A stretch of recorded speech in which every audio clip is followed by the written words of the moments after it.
Coba bayangin ini deh, satu bom super canggih dijatuhkan di pegunungan antah berantah. Apa yang terjadi setelahnya? Bukan cuma ledakan dahsyat, tapi gelombang kejut yang mengguncang seluruh ekonomi dunia. Nah, ini ceritanya. Itu bukan sekedar ledakan biasa. Itu adalah puncak dari sebuah rencana yang dirancang selama 15 tahun. Dan bagi pilot yang melihatnya dengan mata kepala sendiri, momen itu benar-benar mengubah gelapnya malam jadi terang benderang kayak siang hari di atas pegunungan Iran. Oke, kita mulai dari sini. Operasi Midnight Hammer. Ini bukan misi biasa. Ini adalah misi yang menggunakan salah satu senjata non-nuklir terkuat di planet ini buat menghancurkan target yang tadinya dianggap mustahil buat ditembus. Nah, senjata yang kita bicarakan ini namanya GBU-57 MOP. Sebuah bom raksasa seberat 30.000 pon atau sekitar 13.600 kilogram. Bom ini saking gede dan spesialnya, cuma ada satu pesawat di dunia yang bisa bawa. Pengebom siluman B-2. Dan bom ini diciptakan khusus buat satu jenis target. Rencana serangannya jujur aja kedengerannya kayak plot film Star Wars. Tujuannya bukan buat ngancurin gunungnya, tapi buat masukin serangkaian bom lewat 2 lubang ventilasi super kecil buat melumpuhkan fasilitas nuklir raksasa yang terkubur ratusan meter di bawah tanah. Presisi adalah kuncinya. Tapi ini lebih dari sekedar misi pengeboman loh. Ini adalah akhir dari sebuah obsesi teknis yang berlangsung selama 15 tahun. Pertanyaannya sederhana tapi rumit banget. Gimana caranya menghancurkan bunker yang dari awal memang dirancang supaya nggak bisa dihancurkan? Jadi, ini ibaratnya pertarungan langsung. Di satu sisi, ada bom konvensional paling kuat milik Amerika. Di sisi lain, ada fasilitas rahasia Iran yang paling kokoh dan paling dibentengi. Kekuatan melawan ketahanan. Coba bayangin, selama 15 tahun ada satu tim khusus yang setiap hari, setiap saat cuma mikirin satu hal. Gimana caranya nembus fasilitas Fordo? Kata jenderalnya, mereka sampai ke bawah mimpi. Obsesi inilah yang akhirnya mendorong pengembangan bom MOP khusus untuk satu target ini. Nah, disinilah ceritanya jadi menarik banget. Amerika Serikat mungkin berhasil menghancurkan targetnya, tapi mereka sama sekali nggak mengakhiri konflik. Justru sebaliknya, mereka baru saja memicu rencana balasan Iran yang sudah disiapkan bertahun-tahun. Respons mozaik. Begitu serangan terjadi, Iran langsung mengaktifkan doktrin pertahanan mosaik.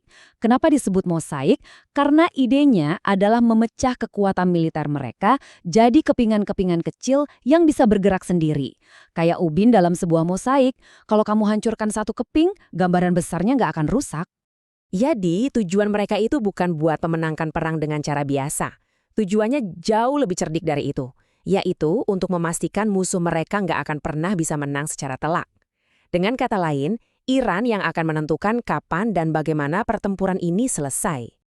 Jadi, gimana cara kerja pertahanan mozaik ini di lapangan? Mari kita lihat bagaimana strategi ini mengubah total aturan main dalam perang modern. Dulu, struktur komando militer Iran itu sangat terpusat. Semuanya diatur dari Teheran, satu komando pusat. Ini jelas kelemahan fatal, karena kalau pusat komandonya dihancurkan, seluruh militer bisa lumpuh. Nah, dengan pertahanan mozaik, satu titik kelemahan itu hilang. Mereka menggantinya dengan 31 komando provinsi yang independen. Sekarang, kalaupun Teheran jatuh, masih ada 31 kepala lain yang siap buat terus lanjut perang. Setiap komandan di provinsi sekarang punya wewenang buat melancarkan serangan tanpa harus nunggu perintah dari pusat. Tujuannya apa? Buat mengubah invasi jadi mimpi buruk logistik. Jadi perang gerilya yang panjang, berdarah, dan dirancang buat menguras habis sumber daya dan kemauan politik si penyerang. Dan ini dia bagian paling jenius dari strategi mereka, yaitu perangnya di sisi ekonomi. Coba lihat perbandingannya. Mereka bisa meluncurkan puluhan, bahkan sampai 100 drone Shahed dengan biaya yang setara dengan satu rudal Patriot yang dipakai buat nembak jatuh drone itu. Ini adalah perang asimetris yang dirancang untuk bikin lawan bangkrut hanya untuk bertahan. Nah, sekarang kita sampai ke bagian di mana konflik di Timur Tengah ini dampaknya mulai terasa di seluruh dunia, bahkan mungkin di dompet kita semua. Inilah gelombang kejut globalnya.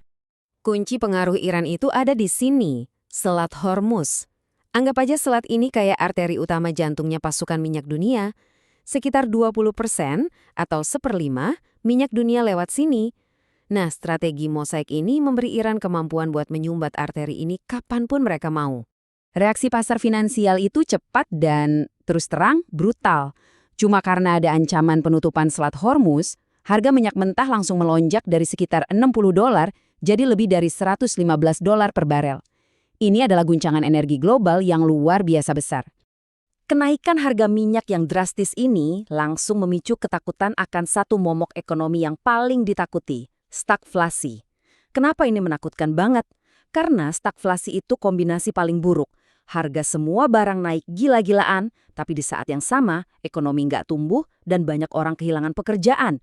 Ini resep sempurna buat resesi global. Jadi, inilah warisan dari operasi Midnight Hammer. Satu serangan yang sangat presisi, justru melahirkan sebuah perang baru yang terdesentralisasi dan nggak punya pusat. Ini meninggalkan kita semua dengan satu pertanyaan yang sangat sulit. Dalam perang model baru seperti ini, di mana musuh ada di mana-mana sekaligus tidak di mana-mana, kemenangan itu sebenarnya bentuknya seperti apa?